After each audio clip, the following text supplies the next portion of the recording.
Welcome to HMS, let the power flow. Feel the rhythm in your veins. Every rapid nitro flame. All right, so in today's video for training and improved performance, we are looking at the dot point of developing fitness programs from exercise assessment, okay? So we've sort of alluded to this a bit in the previous two videos, but what we're actually going to do now is look specifically at how we take someone's data and their fitness testing data and other exercise tests that we can do to then create a tailored program for different individuals which suit their needs and will obviously get them to a point that their performance then improves in whatever they're trying to do.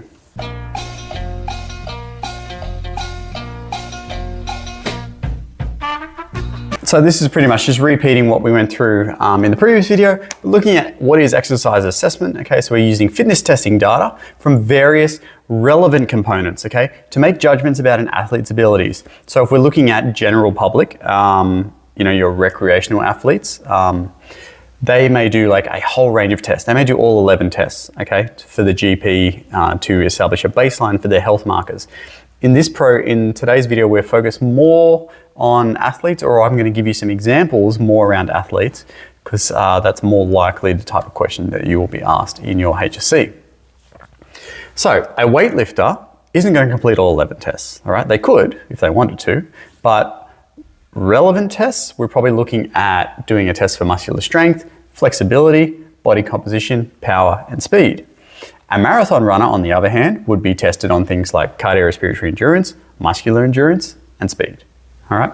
So, and different athletes, which you should be able to identify, but also think about by the end of this video, you should be able to think of an XYZ athlete and then be able to identify tests which are appropriate for them.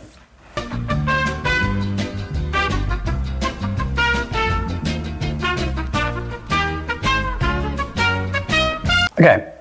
6 reasons why testing beneficially guides programming, or 6 reasons how testing beneficially guides programming. So we're going to go through 6. So I've got 3 here. We'll do 3 on the next slide. And then at the end, I'll do an example, but I will give some examples verbally as I talk about this stuff now. So the first one, we're going to establish a baseline, all right? And I did talk about this in the previous video. So we're going to test athletes, recreational or elite, it doesn't matter, at the beginning of a training session, or not training session, it's just a training program, so before they start their training, okay? The testing will therefore identify any strengths and weaknesses that they have, which will strongly guide effective programming, okay? Obviously, if you are a marathon runner and you have excellent cardiorespiratory endurance, but we're obviously going to try and enhance that still.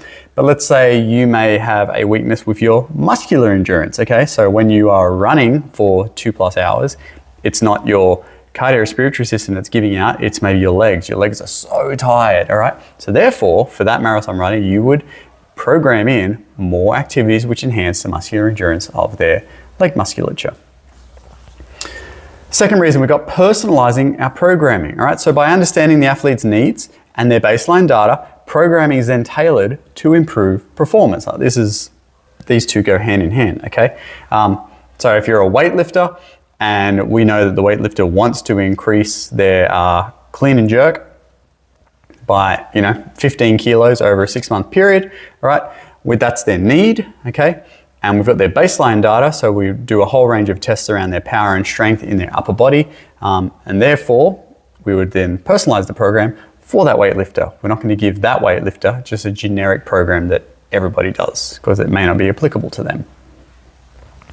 Third reason, we've got detecting potential health risks, okay? So assessments can reveal weaknesses or imbalances in the body, which places athletes at risk of injury, all right? So for example, if we're looking back at the marathon runner with the running in the legs, and they do some muscular endurance tests and they work out that they can do 47 leg extension repetitions on their left leg, but with the same weight, they can only do 21 on the right leg before they fail. Well, that's an imbalance, okay? Because both legs should technically be the same.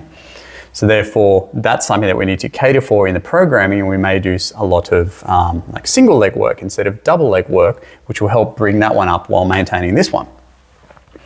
So where was I? So programming then includes variables to strengthen and stabilize weaknesses while still enhancing overall performance. The other one may be like when you're looking at injury. So instead of having an imbalance, you could have a weakness in your shoulder, and I did talk about this in the previous video, a weakness in the shoulder from maybe a previous injury, well, we're not just going to do big compound movements to enhance the strength, but we're also going to do some stabilizing exercises, like rotator cuff stuff, to help that shoulder make sure it's stable and not going to get injured during performance.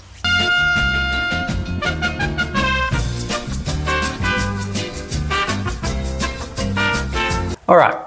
Reason number 4, we've got tracking progress, okay? So baseline data is regularly compared to in-program testing data, and testing is usually done somewhere between 4 and 8 weeks. You can blow it out to 12 weeks, but that's a long time between tests, and usually that's not going to help enhance motivation.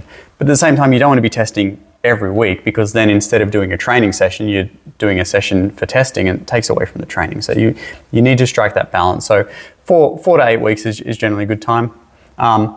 And that helps track progress, guide progressive overload, and enhance performance, okay? Because if we test data and we see that there's progress being made, well, then we need to make things a little bit harder so then more progress can be made. The 5th reason, we've got setting SMART goals, all right? So testing data is used to explicitly create our SMART training goals. And hopefully you remember what SMART goals are: specific, measurable, attainable, relevant, and time-bound. So for example, I need to increase my 1 rep max squat by 20 kilos before January 21, right? This can be done by a weightlifter, obviously. If this was a marathon runner, this isn't relevant. So, and it is definitely achievable, because, today being the 15th of October, 3 months of training to increase squat by 20 kilos, it's probably attainable. Versus just a general goal, I need to get stronger legs, okay? So this is not SMART, whereas this one is SMART. And finally, enhancing motivation, okay? So athletes who can see objective data of improvement are highly motivated to continue their training to then further increase their performance, all right? So if you give an athlete an 8-week training program and you do baseline testing, you test them at 4 weeks and there's improvement, and then you test them at 8 weeks and there's further improvement, that athlete's probably more likely to go, okay, what are we doing in our next 8-week training block? They're not going to finish their 8-week training program and then go sit on the couch. So I'll rub this off and I'll give you a very, very brief example, and then we'll be done.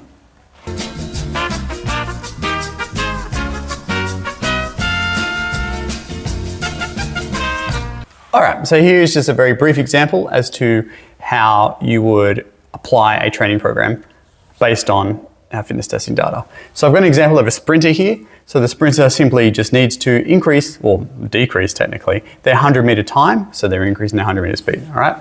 So in our training program, so from the data, we would probably be testing things like reaction time, speed, power, and strength. And they're the variables that we're going to try and bring up, all right?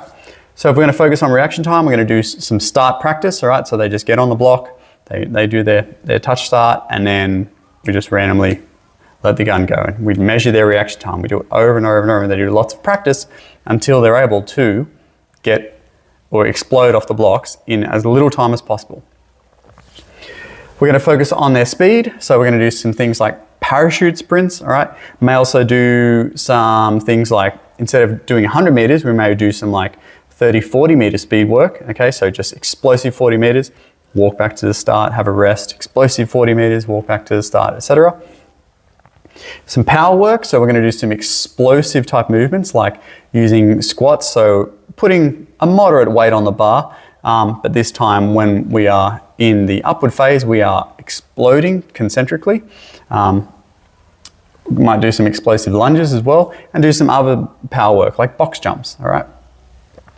But then also, because we know that power is a byproduct of speed and strength, we need to address strength as well. So as well as programming this stuff in, we're also going to be doing some low repetition barbell work. So squats, RDLs, things like that, which work our leg musculature, posterior chain, etc. So we're going to enhance the strength there. Now, obviously, all of this stuff wouldn't be done each session. Later on in this course, we will actually talk about how we periodize and make up our macro and microcycles. But these are the types of things which would have a focus throughout a training week, for example, all right? So you may do like reaction time stuff, once. You may do speed work and power work. You could put them in the same session if you wanted, or you could separate them, and you would probably want to be doing strength work twice in a weekly session. And you would do this type of stuff for 4 weeks, and then you go back to retesting the data again. We use the same tests that we did the first time, and hopefully we can see improvement in these 4 components. And if we do, that enhances the athlete, then we readjust the numbers for progressive overload, and we go for another 4-week block. It's important to also mention, we didn't really cover it in this video, it'll come up later, but all good training programs have other things, including adequate warm-ups. So in the case of a sprinter, we're going to be doing some dynamic warm-ups, so making sure that their muscles, because if you just do things like a jog and a static stretch, that to a degree relaxes the muscles, but sprinters don't want to be relaxed, they want to be ready to go. So we're going to do some dynamic movements. They'll also have some technique work baked in, so technique for their actual sprinting, but also technique work for their starting. And also, importantly, recovery and cool down work. So making sure that each session we're doing things like static stretching, foam rolling, maybe some tissue massage, all right, which will help enhance recovery, because if athletes are recovered sooner, they can train harder again sooner, all right? And therefore they get more out of their 4-week training block. So that's a brief example as to how a sprinter would use testing data to plan their programming. And that is the end of this video. Thanks.